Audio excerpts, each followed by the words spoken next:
भूर्भुवः स्वाहा तत्सवितुर्वरेण्यं भर्गो देवस्य धीमहि धियो यो नः प्रचोदयात्। आंखें बंद रखेंगे, सभी मन ही मन संकल्प को दोहराएंगे। हम आजीवन यम और नियम का पालन करेंगे, पूरे विश्व में योग की पताका फहराएंगे। हमारे संकल्प बल दृढ़ता और निर्भयता से भरे हुए हैं, जिनके माध्यम से सकारात्मक दिशा में सब कुछ किया जाना संभव है।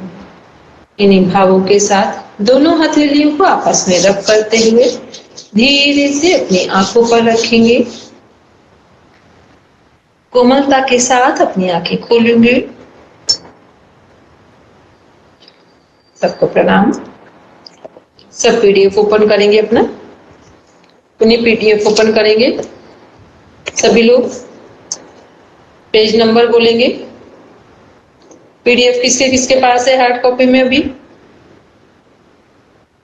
हार्ड कॉपी में किसके किसके पास है? सबिता जी, एनिमा जी, बस 2 ही लोगों के पास है। अच्छा, ऊपर भी 1 लोगों के पास है। प्रेमा जी, ये आप पहले जो ज्वाइन करते थे वो है या कोई दूसरे हैं? प्लीज एक बार ओपन कीजिए अपना कैमरा। ठीक है, चलिए। हाँ, मैं पहले जो ज्वाइन करती थी ना वही है, मैं पीजीडीवाई की स्टूडेंट। ठीक है, आवाज से आपको समझ गया। ठीक है, चलिए अनिमा जी पढ़ेंगे, स्टार्ट कीजिए।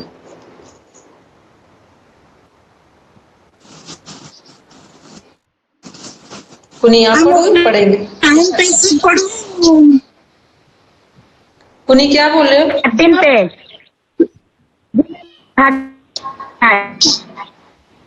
कुनी हैंड रेस क्यों किया है? हेलो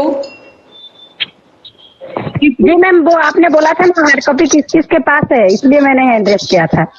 तो है आपके पास? हाँ है, तो फिर स्टार्ट करेंगे, पढ़ेंगे, फिर आप पढ़ेंगे। पढ़िए, याद है? पेज नंबर कौन सा है? पेज नंबर कौन सा, एक बार बोलेंगे? जी मैम, पेज नंबर 13 है। चलिए सब ओपन करेंगे पेज नंबर 13।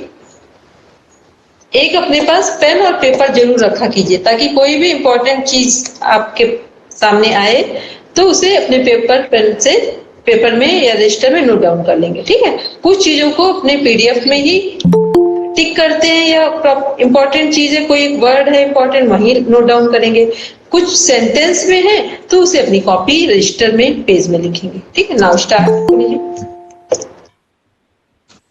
जी मैम, पेज नंबर 13 किडनी के बारे में, किडनी पेशी के बारे में स्मूथ आंतरिक संरचना होती है, जिसमें पाचन तंत्र, गर्भाशय और रक्त वाहिकाएं जैसे धमनियां शामिल है।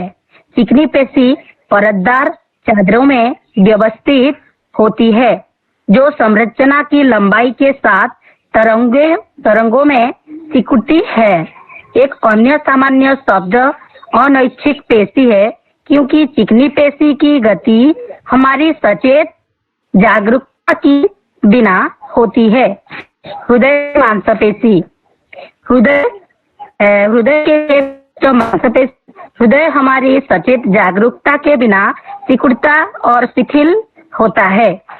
शरीर की महत्वपूर्ण मांसपेशियां, मासेटर टेम्पोरल बोन, जो पक्षियों और खोपड़ी के आधार का हिस्सा बनता है से निचले बनता है से नीले जबड़े खुलता है। यह मुंह को बंद करने के लिए निचले जबड़े को ऊपर उठाता है। मास्टेटर आपके शरीर की सबसे मजबूती मांसपेशी है। अस्थाई टेम्पोरलिस खोपड़ी की 2 हड्डियों पर शुरू होता है। सामने और किनारे और आधार पर यह निचले जबड़े अनिर्वाज्य के शीर्ष तक चलता है। मास्टेटर की तरह टेम्पोरलिस मुंह को बंद करने में मदद करता है। त्रिभुजाकार डेल्टोइड्स कंधे की त्रिकोणीय मांसपेशी है। मस्कुलर सिस्टम इन हिंदी में यह सबसे मजबूत बिंदु केंद्रीय खंड है जो हाथ को बगल में उठाता है। पेशी के आगे और पीछे के हिस्से हाथ को मोड़ते हैं। डेल्टोइड ग्रीक शब्द डेल्टोइड से आया है जिसका अर्थ है एक नदी डेल्टा के आकार का जो त्रिकोणीय है। अंशपेशी मेजर पीईसी पेक्टोरलिस मेजर एक बड़ी पंखे के आकार की मांसपेशी है। यह सामने की ऊपरी हिस्से को कवर करता है जो ब्रेस्टबोन या स्टर्नम शुरू होता है जिसमें दूसरी छठी पसली भी शामिल है। बाहर से पेक्टोरलिस मेजर कलर बोन या हंसली से जुड़ जाती है और कंधे के ठीक नीचे ऊपरी बाह की हड्डी या ह्यूमरस में परिवर्तित हो जाता है। यह पेशी हाथ को पूरे शरीर में घुमाती है। प्लीहा तिल्ली एवं इसके कार्य तिल्ली लसिका प्रणाली का सबसे बड़ा अंग है। उदर गुहा के ऊपरी बाएं क्षेत्र में स्थित प्लीहा का प्राथमिक कार्य रुकेंगे यहाँ पर। इससे पहले हमने पढ़ा था अस्थियों के बारे में, कंकाल तंत्र के बारे में, स्केलेटन सिस्टम। ठीक है, स्केलेटन सिस्टम को देखा था कि स्केलेटन सिस्टम का वर्क क्या है। कंकाल तंत्र हमारी बॉडी को बेस देता है, आधार देता है, शेप देता है, आकार देता है। ठीक है, और एक फ्रेम है पूरी बॉडी का। जैसा जिसका कंकाल तंत्र होगा उसी के अकॉर्डिंग उसकी बॉडी का स्ट्रक्चर होगा। मान लो किसी का कंकाल तंत्र केवल 4 फीट का है तो फिर वो 4 फीट में ही उसकी बॉडी को डिजाइन किया जाएगा। ठीक है, तो ये क्या है, कंकाल तंत्र एक तरह का फ्रेम है हमारे लिए, और जैसा फ्रेम होगा वैसे ही उसका ऊपर का स्ट्रक्चर होगा। दूसरा क्या था, जब हमने कंकाल तंत्र पढ़ा था कि कंकाल तंत्र जो हमारा स्केलेटन सिस्टम है उसके अंदर जितने हमारे ऑर्गन हैं वो सभी सुरक्षित रहते हैं। ठीक, सभी ऑर्गन बॉडी के कहाँ सुरक्षित होते हैं, कंकाल तंत्र के। उसके बाद नेक्स्ट और पॉइंट था कि हमारे शरीर की कितनी हड्डियां हैं, 206 लोग अभी यहाँ पर हैं जो 206 जो हमारी हड्डियां हैं बॉडी की 206 उनको बता सकते हैं कि किस अंग में कितनी हड्डियां हैं। किसको पता है? हमने बोला भी था कि इसको ध्यान से पढ़ेंगे जब लास्ट पढ़ा था।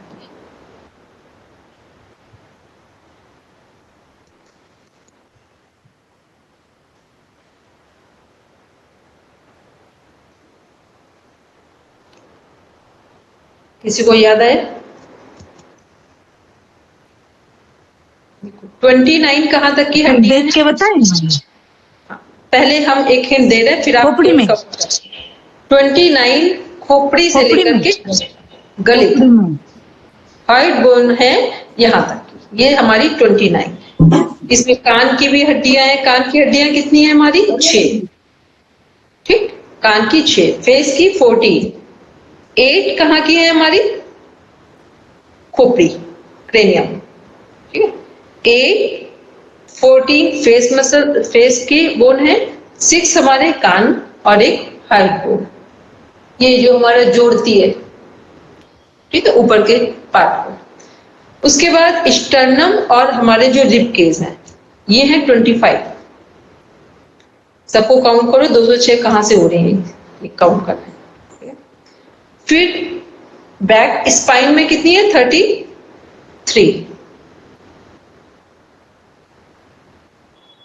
और ब्रैकेट में लिखो 26। उसके बाद आते हैं दोनों हाथों में हमारी कितनी है, एक हाथ में हमारी है, सॉरी दोनों हाथों को मिलाकर बोलेंगे तो 64। पैरों की दोनों को मिलाएंगे तो 62। अब काउंट करो कितने हैं।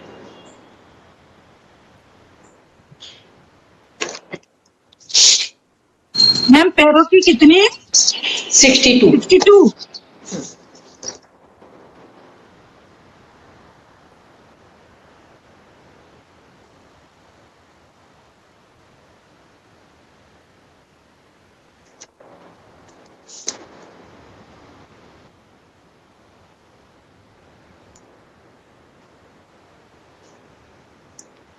स्पाइन में हमने 26 भी बोला है, ठीक है। पहले बच्चों में 33 होती है, फिर बाद में वो 26 हो जाती है।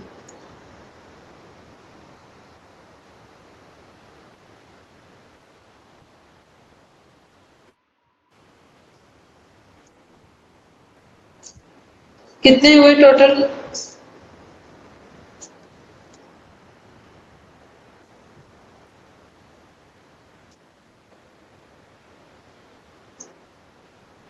मैथ्स वीक तो नहीं है, ये तो पता चले सब जोड़ते ही रहो। जैसे ऐसा कैलकुलेशन कोई टफ है नहीं, इसलिए ना ये क्वेश्चन आता है आपका, इंपॉर्टेंट क्वेश्चन। किसकी किसकी 306 हड्डियां हुई हैं वो बोलो।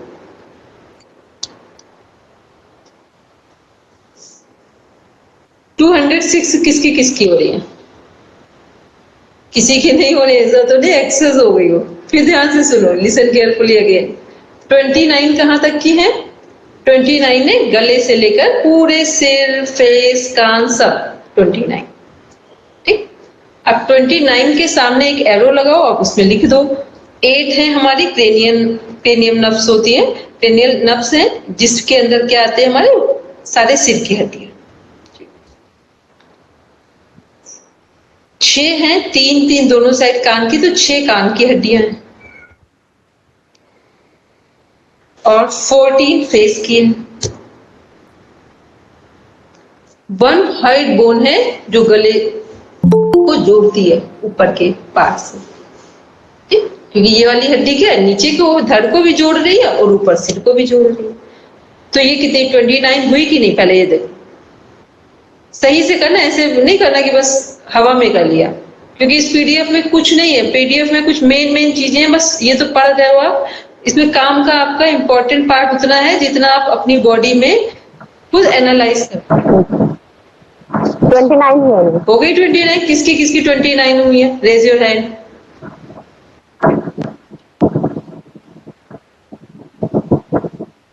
ठीक है, अब आते हैं 25 कौन सी है? जो पसलियां हैं, रिब केज है, जिसमें हमारा चेस्ट और हार्ट ये सब कनेक्ट हो रहे हैं, ये है 24। और जो बीच वाली हड्डी है जिससे हमारा रिब केज पसलियां जुड़ती हैं, जिसको स्टर्नम बोलते हैं, तो 24 और एक स्टर्नम जो बोन है बीच वाली जिससे हमारा रिब केज जुड़ा हुआ है, तो ये 25। ठीक, तो एक कनेक्शन था हमारा 29 गले से लेके ऊपर तक का। दूसरा सामने जो चेस्ट वाला पार्ट है, जो सामने के हमारी पसलियां हैं, ये कितनी है? 25। पसलियां है 24, और जोड़ने वाली जो नाक के सेंटर से लेकर जाओ पूरी एक हड्डी है जिसे स्टर्नम बोलते हैं, तो मिलाकर भी 25। तो बोला इसका छाती की कितनी हड्डियां हैं चेस्ट के पास? 25। ठीक, उसके बाद 26 क्या है? जो हमारे स्पाइनल कॉर्ड की वर्टिब्रास है। बच्चों में 33 होती हैं, छोटे बच्चे जो नवजात शिशु होते हैं, बाद में ये कितनी हो जाती है? 26। नाम भी लिख लेना कहाँ की कौन सी हड्डियां कितनी है। फिर 64 कहाँ है? 31, 32 दोनों हाथों की है, मतलब पूरा ऊपर कॉलर बोन से लेकर के उंगलियों तक की। तो ये कितनी है? 32 एक हाथ में, 32 दूसरे हाथ में, टोटल कितनी है? 64। तो दोनों हाथों की हड्डियां कितनी है? 64। इसके बाद है एक पैर में हम काउंट करेंगे तो 31, ऊपर से हिप बोन से लेकर के पैर की उंगली तक। दूसरे पैर की भी 31 है, तो वो पैर की दोनों पैर की हड्डियां कितनी हुई? 62। आप काउंट करो, हो रही है 206 या नहीं?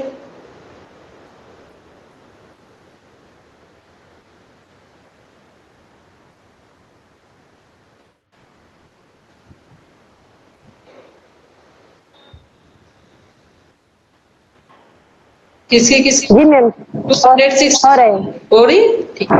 अभी भी किसी को हाँ। डाउट हो तो वो कर लेना, क्योंकि ये आपके एग्जाम का, और आप जब भी कभी योग टीचर बनोगे तो वहां पर ये सब क्वेश्चन है आपके इम्पोर्टेंट।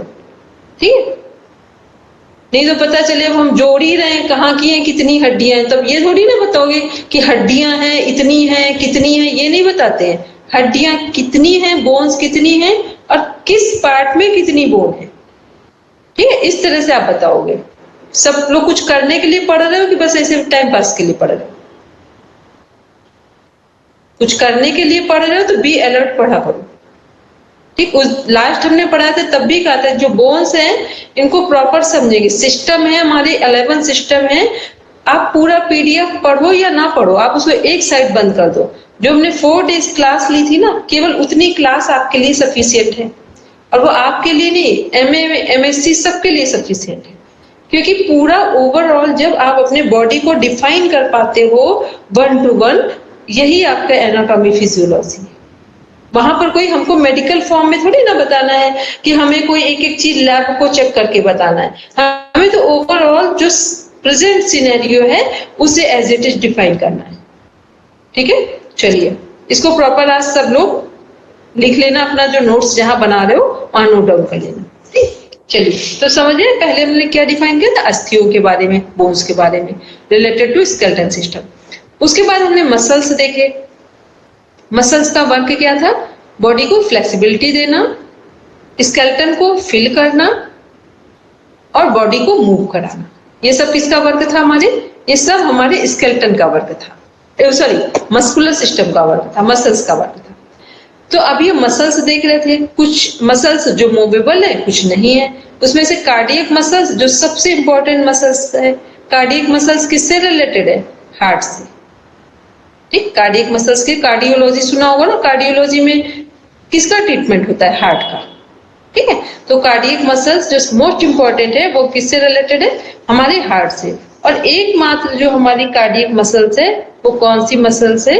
जो 24/7 जन्म से लेकर मृत्यु तक चलती है। ठीक, वो मसल्स यदि रुक गई, उसने अपना काम करना बंद किया, तो फिर व्यक्ति डेड बॉडी। चलिए फिर नेक्स्ट है, उसके बाद अब हम लोग पढ़ रहे हैं किसके बारे में? स्प्लीन के बारे में पढ़ रहे हैं। स्प्लीन किससे रिलेटेड है? लिम्फेटिक सिस्टम से, लसिका तंत्र से रिलेटेड, या लसिका तंत्र का मुख्य अंग है। और लसिका तंत्र का दूसरा नाम क्या है?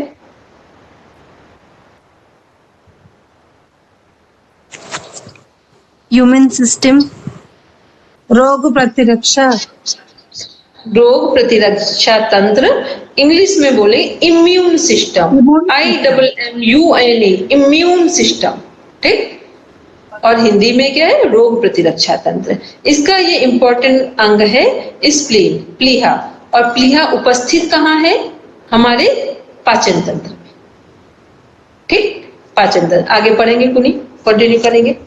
पढ़ते समय पता है वो समझ के नहीं पढ़ा करो, ऐसे पढ़ा करो कि इसमें हम अपने पूरे माइंड की एक्सरसाइज करना है, कुछ सीखने के लिए, कुछ समझने के लिए। अगर ऐसे ही सोचा बस कहानी सुनी सो गए तो उसका कोई मतलब नहीं है। चलिए पढ़ेंगे कुनी आगे। जी मैम, तिल्ली लसिका प्रणाली का सबसे बड़ा अंग है। उदर गुहा के ऊपरी बाएं क्षेत्र में स्थित प्लीहा का प्राथमिक कार्य क्षतिग्रस्त कोशिकाओं, सेलुलर मलबे और बैक्टीरिया और वायरस से रोगजनके के रक्त को फिल्टर करना है। थाइमस की तरह प्लीहा घर और लिम्फोसाइट नामक प्रतिरक्षा प्रणाली कोशिकाओं की परिपक्वता में सहायता करता है। लिम्फोसाइट श्वेत रक्त कोशिकाएं हैं जो विदेशी जीवों से रक्षा करती है, जो शरीर की कोशिकाओं संक्रमित करने में कामयाब रही है। लिम्फोसाइट कैंसर कोशिकाओं को नियंत्रित करके भी रक्त में एंटीजन और रोगजनक के खिलाफ प्रतिरक्षा प्रतिक्रिया के लिए मूल्यवान है। प्लीहा को अक्सर एक छोटी मुट्ठी के आकार के रूप में वर्णित किया जाता है। यह रिब के नीचे डायफ्राम के नीचे और बाएं किडनी के ऊपर स्थित होता है।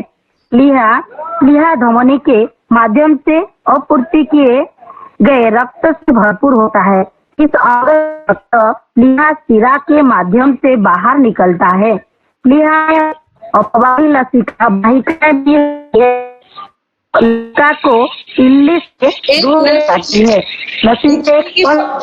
रुकेंगे कुनी, 1 मिनट। ये जो कुनी जी पढ़ रहे हैं, ये हमारे पास वॉइस ब्रेक होकर आ रही है कि आप सबको भी ऐसा लग रहा है? जी हमें भी ब्रेक हो रही भी आ रही है, ब्रेक हो रही है ना? हो रही है, तभी हमको लगा आप लोग कुछ बोले नहीं, इसलिए हमने सोचा एक बार पूछते। चलिए आप पढ़ेंगे अनिमा जी। कुनी, हमें लग रहा है नेट का इशू आ रहा है, थोड़ी देर रुक जाएंगे, ठीक है? चलिए पढ़ेंगे अनिमा जी।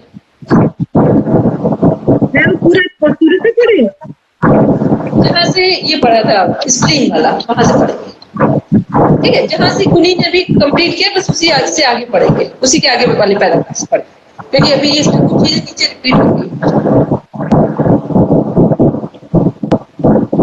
प्लीहा रक्त में एंटीजन और जनकों के खिलाफ प्रतिरक्षा प्रतिक्रिया के लिए मूल्यवान है।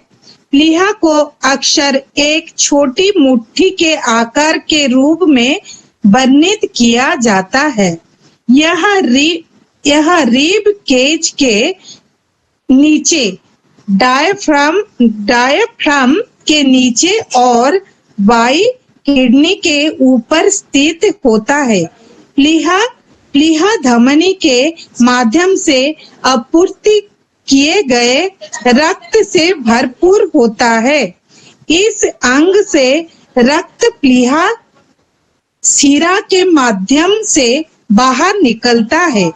प्लीहा में अपवाही लसिका वाहिकाएं भी होती हैं, जो लसिका को तिल्ली से दूर ले जाती है। लसिका एक स्पष्ट तरल पदार्थ जो रक्त प्लाज्मा से आता है, जो कोशिका बिस्तरों पर रक्त वाहिकाओं से बाहर निकलता है। यह द्रव कोशिकाओं को घेरने वाला अंतरालीय द्रव बन जाता है। लसिका वाहिकाएं लसिका को शिराओं या अन्य लिम्फनाइड्स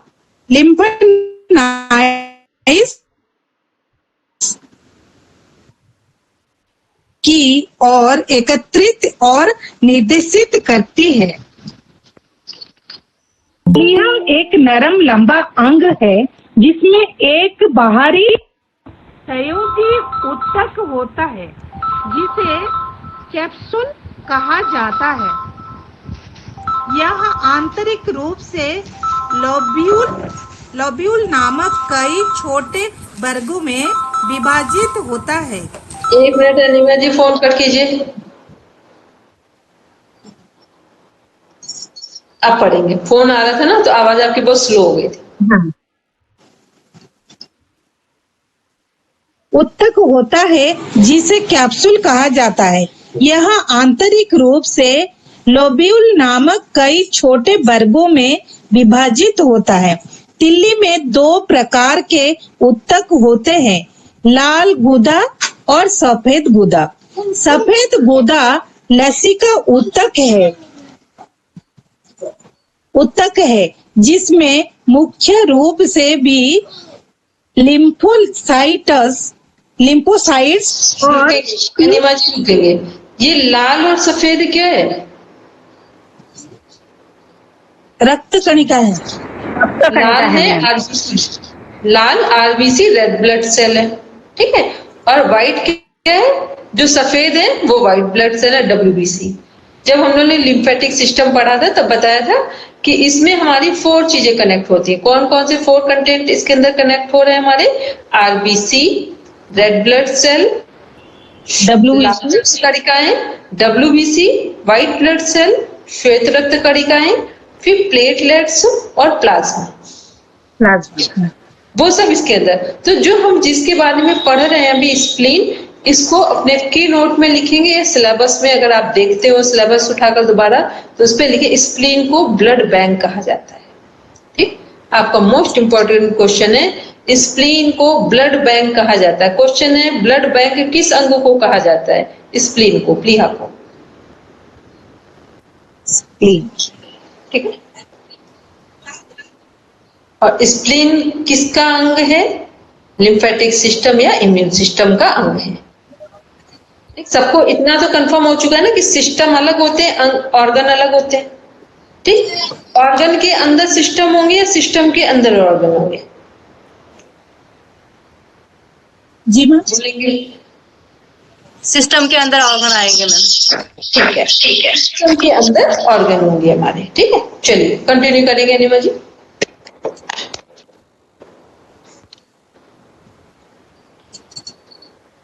सफेद गुर्दे लसी का ऊतक है जिसमें मुख्य रूप से बी लिम्फोसाइट्स और टी लिम्फोसाइट्स नामक लिम्फोसाइट्स होते हैं जो धमनियों को घेरते हैं।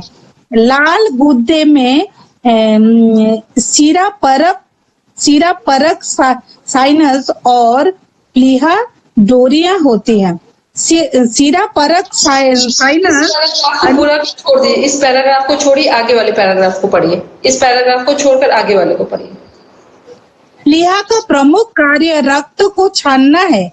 तिल्ली विकासित होती है और परिपक्व प्रतिरक्षा कोशिकाओं का उत्पादन करती है जो रोग जनकों की पहचान करते और उन्हें नष्ट करने में सक्षम है।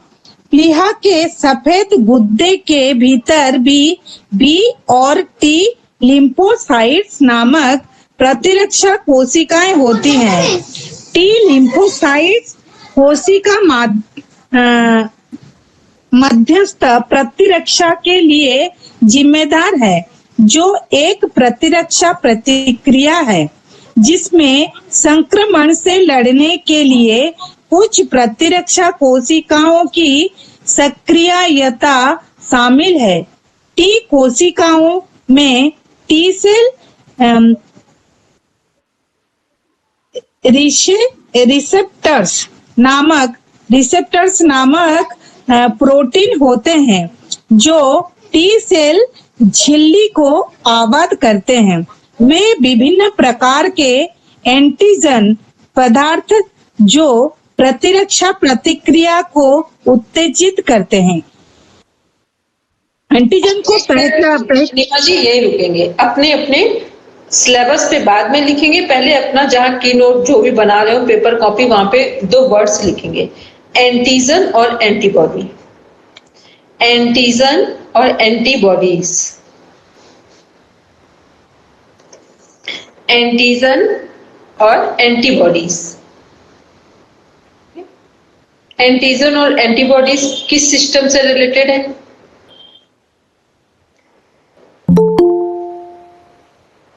अभी हम लोग सिस्टम जो पढ़ रहे हैं उसी से रिलेटेड होंगे, लिम्फेटिक सिस्टम से।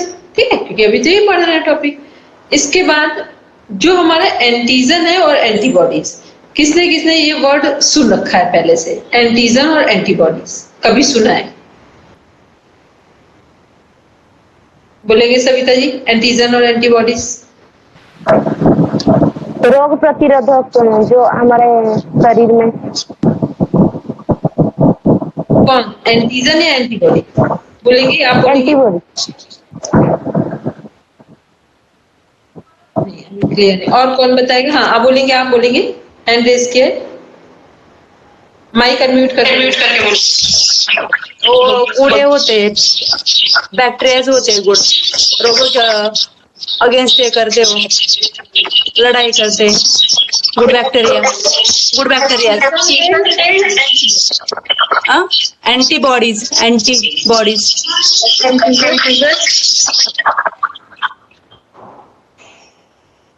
चलिए आप सब लिखिए, ठीक है, थोड़ा सा ही बताया, ऐसा नहीं कहें कि गलत था। एंटीजन लिखेंगे और एंटीबॉडी। एंटीजन क्या है? रोग रूपी शत्रु या बीमारियां। रोग क्या है? सभी एंटीजन है। रोग क्या है? हमारे शरीर की जितनी भी different type of diseases, you can antigen, you can say antigen. जितने भी प्रकार के रोग हैं वो सब क्या है? एंटीजन है, ठीक है। एंटीबॉडीज क्या है? प्रोटेक्शन है, ठीक। एंटीबॉडीज क्या है? जो हमें प्रोटेक्ट करते हैं, रोगों से लड़ने की क्षमता हमें प्रदान करते हैं, वो सब क्या है? एंटीबॉडीज। तो एंटीबॉडीज क्या है? WBC, व्हाइट ब्लड सेल, और टी सेल। टी बनाएंगे, T for toy, T cell. T cell भी एंटीबॉडीज ही है, ठीक। तो क्वेश्चन आता है आपका, मान लो आपका लिखा हो diabetes, heart attack, liver psoriasis,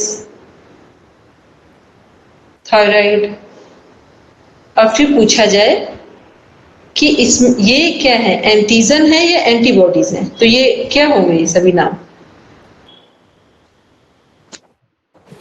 antigen, antigen होंगे, ठीक। ये एंटीजन है, हाँ।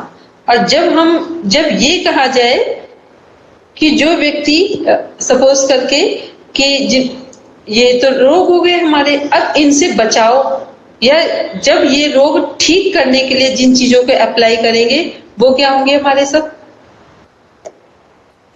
Antibody, antibody. हमारा शरीर बीमार पड़ता है, सब ध्यान से सुनेंगे, जब हमारा शरीर बीमार पड़ता है तो हमारे शरीर को क्या दिया जाता है? एंटीजन या एंटीबॉडीज?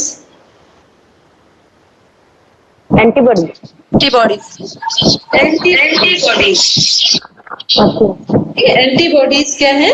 वो हमें चीजें दी जाती है खाने में, मेडिसिन के थ्रू, जिससे हमारे शरीर में रोगों से लड़ने की क्षमता पैदा हो, और उन्हें बोलते हैं antibodies, WBC, white blood cell, ठीक।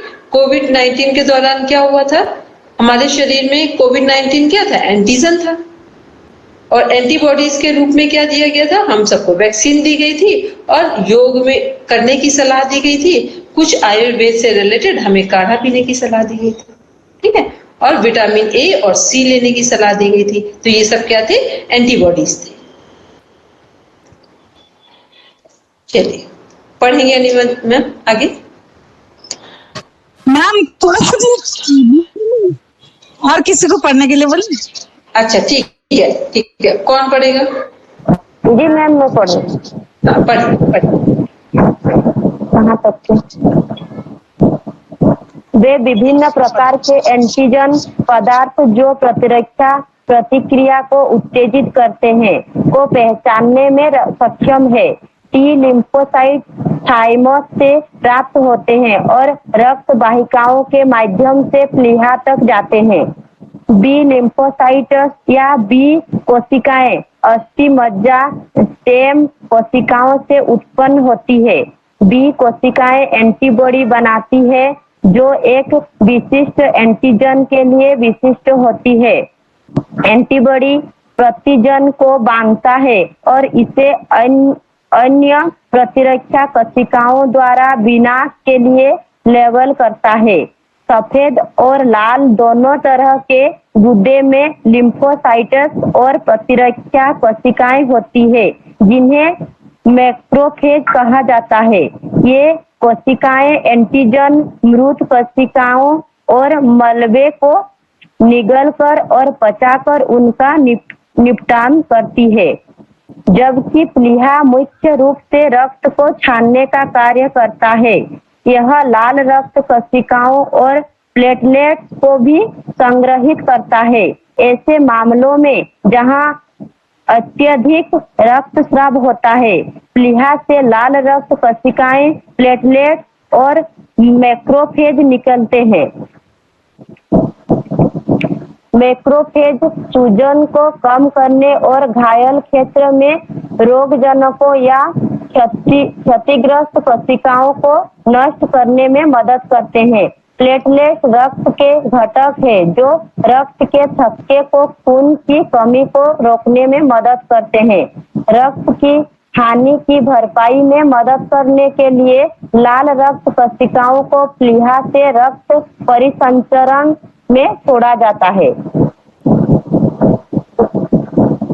रक्त लसिका एवं उनके कार्य।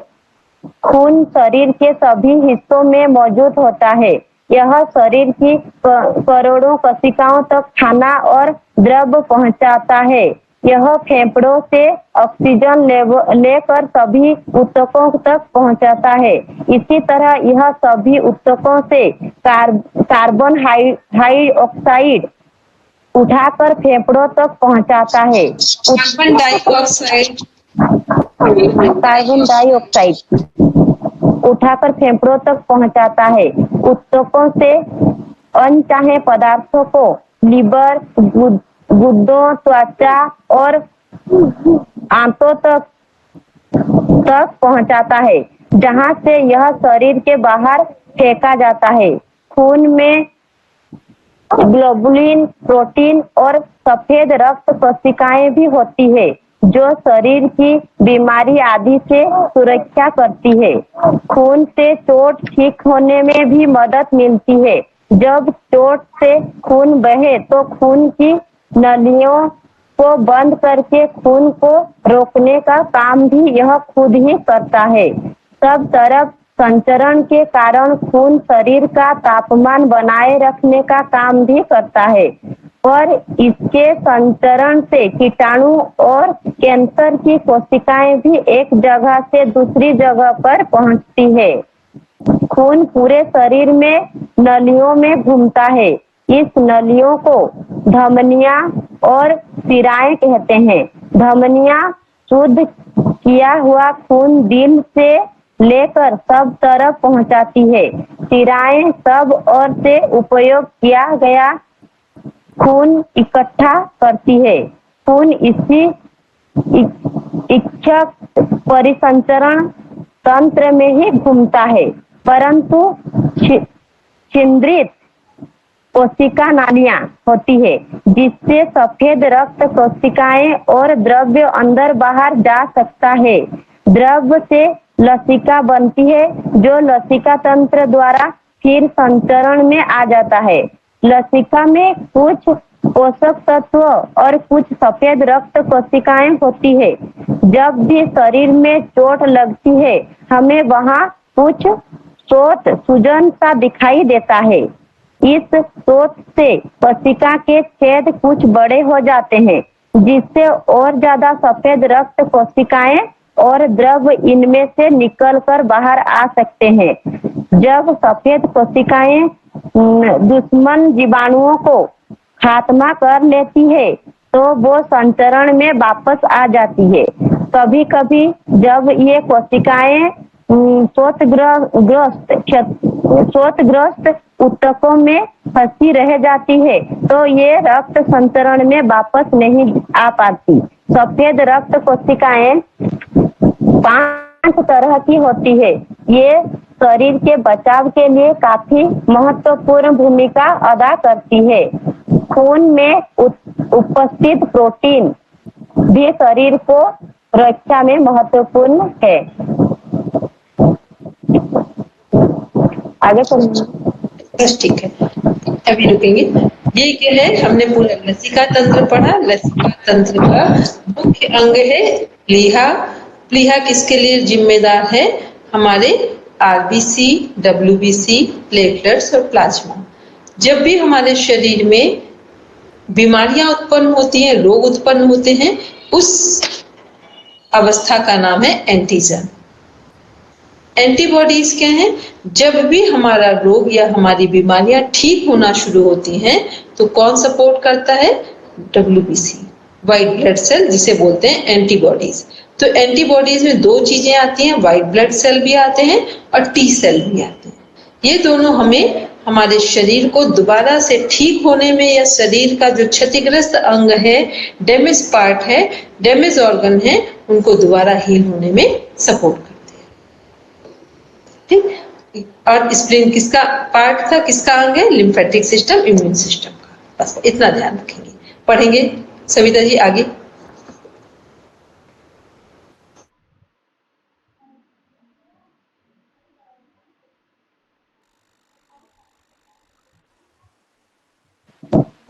हीमोग्लोबिन और गैसों का आदान प्रदान। खून की लाल कोशिकाओं के अंदर एक पदार्थ होता है जिसे हीमोग्लोबिन कहते हैं। इसी पदार्थ के कारण खून का रंग लाल होता है। ठीक वैसे ही जैसे क्लोरोफिल के कारण पत्तियों का रंग हरा होता है। हीमोग्लोबिन गैसों को अपनी ओर खींचता है। ऑक्सीजन और कार्बन डाइऑक्साइड दोनों गैस के हीमोग्लोबिन अपने साथ जोड़ लेती है।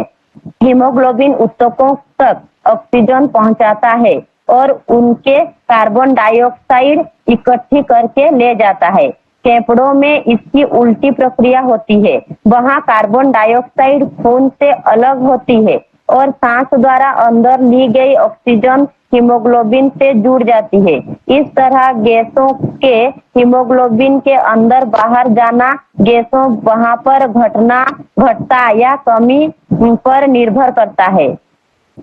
डिफ्यूजन के कारण गैस के कम उस ओर खींचते हैं जिस ओर उनका घटत्व कम होता है। पोषक तत्व की यातायात। एक स्वस्थ इंसान में खून में पोषक तत्व का स्तर लगभग स्थिर होता है। खून में ग्लूकोज, अमीनो एसिड, अन्य प्रोटीन, वसा, खनिज, एंजाइम और अन्य पदार्थ होते हैं। विभिन्न अंग खून में अलग अलग जरूरी पदार्थ लेते छोड़ते हैं। उदाहरण के लिए थायराइड ग्रंथि कोई और पदार्थों के साथ साथ खून में से आयोडीन भी लेती है। इस तरह खून शरीर का आम संचरण का एक माध्यम है। दवाइयों को उनके लक्ष्य अंगों तक पहुंचाने के लिए भी हम इसी माध्यम का इस्तेमाल करते हैं। पाचन तंत्र रुकिए सविता, ठीक। आज हम लोग ने अभी देखा कि जो हमारा हीमोग्लोबिन है वो किसके का, ब्लड का जो रंग है, रक्त का जो लाल रंग है वो किसके कारण है? हीमोग्लोबिन के कारण है। ठीक है, हीमोग्लोबिन कहाँ है? हमारे ब्लड के अंदर पाया जाता है। ठीक है, हीमोग्लोबिन ब्लड के अंदर पाया जाता है। दूसरा अभी हमने क्या देखा कि जब भी हमारे रक्त शरीर से जो कार्बन डाइऑक्साइड को बाहर निकाला जाता है वो किसके माध्यम से निकालते हैं? श्वासों के माध्यम से। जब श्वास लेते हैं तो हम ऑक्सीजन ग्रहण करते हैं और जब हम श्वास को छोड़ते हैं तब कार्बन डाइऑक्साइड हम बाहर छोड़ते हैं। तो जो हमारा अशुद्ध रक्त है वो किसके द्वारा बाहर जाता है? कार्बन डाइऑक्साइड के द्वारा। तो ये कार्बन डाइऑक्साइड कैसे हमारे शरीर से बाहर निकल रही है? जब हमने ऑक्सीजन इनटेक किया है तब हम कार्बन डाइऑक्साइड को बाहर एक्सहेल छोड़ते हैं। ठीक है, अब इसके आगे का कल कंटिन्यू करेंगे। आप सभी लोग जो मेन पॉइंट्स है जो हमने पढ़ाया था पहले अभी भी, उन सबको डेली आधे घंटे या 20 मिनट रिवीजन में ले लिया कीजिए। अदरवाइज फिर वो आपके काम का नहीं रहेगा। जब एग्जाम आएंगे आपके तब क्या होगा? तब आपको ऐसा लगेगा हमें कुछ भी नहीं पढ़ा है, हमें कुछ भी याद नहीं है। ठीक है, और नोट्स जरूर बनाए। बिना नोट्स के कोई भी स्टडी कंप्लीट नहीं मानी जाती है। ठीक है, चलिए बैठेंगे सब शांति पाठ के लिए। जिसका कोई क्वेश्चन हो कर लेंगे।